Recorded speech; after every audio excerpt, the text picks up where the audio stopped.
যারা উচ্ছে পছন্দ করে না বা উচ্ছে খেতে চায় না, আজকে তাদের জন্য এই রেসিপিটা।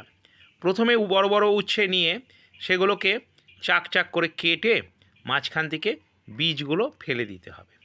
বীজ ফেলে দিয়ে ভালো করে ধুয়ে রাখতে হবে। এদিকে 2 চামচ পোস্ত নিয়ে মিহি করে গুঁড়ো করে নিতে হবে। তেল গরম করে উচ্ছেগুলোকে ওর মধ্যে দিয়ে দিতে হবে। উচ্ছেগুলো বেশ একটু ভাজা ভাজা করে নিতে হবে।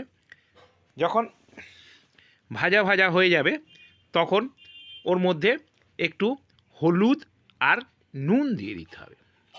হলুদ নুন দেওয়ার পর আবার একটু নাড়াচাড়া করতে হবে যাতে হলুদের গন্ধটা আর না থাকে। ওটাকে নেড়ে চেড়ে হলুদগুলো সব মিশিয়ে দিতে হবে। তারপর একটু জল দিয়ে ঢেকে দিতে হবে যতক্ষণ না উচ্ছেগুলো ভালো মতো সেদ্ধ হয়ে যায়। উচ্ছে সেদ্ধ হয়ে গেছে কিনা দেখে নিতে হবে একটু টিপে।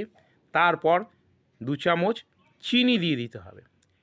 চিনিটা দিলে ভালো লাগে, সেই জন্য মিষ্টি মিষ্টি হবে একটু তেতো জিনিসের মধ্যে। আর এবারে পোস্ত বাটাটা দিয়ে নাড়িয়ে চাড়িয়ে নামিয়ে নিতে হবে। যদি ভিডিওটা ভালো লাগে তবে লাইক শেয়ার কমেন্ট করবেন। আর যারা ইউটিউব থেকে দেখছেন তাদের সাবস্ক্রাইব করতে ভুলবেন না কিন্তু।